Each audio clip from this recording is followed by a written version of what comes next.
சற்று முன் கிடைக்கப்பெற்ற மிக மிக முக்கியமான செய்தி ஒன்று வெளியாகி உள்ளது. உதயநிதி ஸ்டாலின் அவர்கள் உடல்நிலை மிக மிக மோசமாக இருப்பதாகவும், அவருக்கு தீவிர காய்ச்சல் ஏற்பட்டதன் காரணமாக 1 மாதம் அவர் குவாரண்டைனில் இருக்க வேண்டும் என்று மருத்துவர்கள் அறிவுறுத்தியுள்ளார்கள். இந்த காய்ச்சல் அடுத்தவர்களுக்கு பரவாமல் இருப்பதற்கும், அவருக்கு கூடிய விரைவில் குணமாக வேண்டும் என்பதற்காக மட்டுமே இதை பற்றி யாரும் கவலைப்பட வேண்டாம் என்று மருத்துவர்கள் தெரியப்படுத்தியுள்ளார்கள். உதயநிதி ஸ்டாலின் அவர்கள் கலந்து கொள்ளக்கூடிய நிகழ்ச்சிகள் அனைத்தும் தற்பொழுது ரத்து செய்யப்பட்டுள்ளது.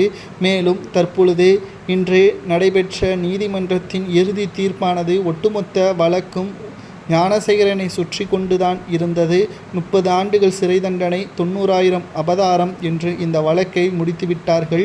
யார் அந்த சார் என்ற கேள்விற்கு பதிலில்லாமலும் மாற்றிவிட்டார்கள். அப்படி கேள்வி கேட்டால் அது நீதிமன்றத்தை அவமானப்படுத்தும் விதமாகவும் மாறும் என்று அரசு தரப்பு வழக்கறிஞரை கூறிவிட்டார்.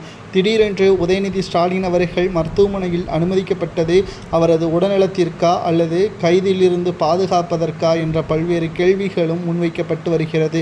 அல்லது இதை பற்றி உதயநிதியிடம் யாரும் கேள்வி கேட்கக்கூடாது, ஞானசேகரனை பற்றி எந்த ஒரு கேள்வியும் உதயநிதியிடம் கேட்கக்கூடாது என்பதற்காக 1 மாதம் எந்த ஒரு நிகழ்ச்சிகளிலும் கலந்து கொள்ளாமல் இருந்தால் இந்த பிரச்சனையை 1 மாதத்திற்குள்ளாகவே மறந்து விடுவார்கள் என்பதற்காக திட்டமிட்டு உதயநிதி இந்த செயலை செய்திருக்கிறார் என்ற பல்வேறு கேள்விகளும் நம்மால் பார்க்க முடிகிறது. எதிர்க்கட்சி தலைவர் எடப்பாடி பழனிசாமி அவர்கள் கூறுவது ஒன்றே ஒன்றுதான். யார் அந்த சார்? ஞானசேகரனுக்கு தண்டனை கொடுத்தது சரிதான், அதை நாங்கள் வரவேற்கிறோம். ஆனால் அவனை விட மிக முக்கியமான குற்றவாளியாக இருக்கக்கூடிய யார் அந்த சார் என்ற கேள்விற்கு விடை தெரியாமலே மாறிவிட்டது.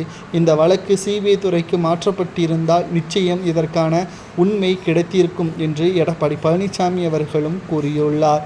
தற்பொழுது மருத்துவமனையில் அனுமதிக்கப்பட்டுள்ள உதயநிதி ஸ்டாலின் அவர்கள் நலமாகத்தான் இருக்கிறார். 1 மாதங்கள் ஓய்வு தேவை என்று மருத்துவர்கள் கூறியுள்ளனர். நேற்று செல்லலாம், மதுரைக்கு அவர் செல்லாமல் நேற்றே மருத்துவமனைக்கு செல்ல வேண்டியதுதானே. இன்றைக்கு கரெக்டாக ஞானசேகரனின் தீர்ப்பு வழங்கக்கூடிய நாளென்று மருத்துவமனையில் அனுமதிக்கப்பட்டிருப்பது சந்தேகத்தை ஏற்படுத்தியுள்ளது. 10,000 நபர் கூடக்கூடிய இடத்தில் உதயநிதி கலந்து கொள்கிறார் என்றால் அது அவரது கவனக்குறைவா அல்லது அவருக்கு தெரியாமல் இருந்ததா என்று பல்வேறு கேள்விகளையும் எடப்பாடி கூறியுள்ளார். எடப்பாடி கூறியது சரியா தவறா என்பதை மறக்காம கமெண்ட் வாயிலாக கூறுங்க.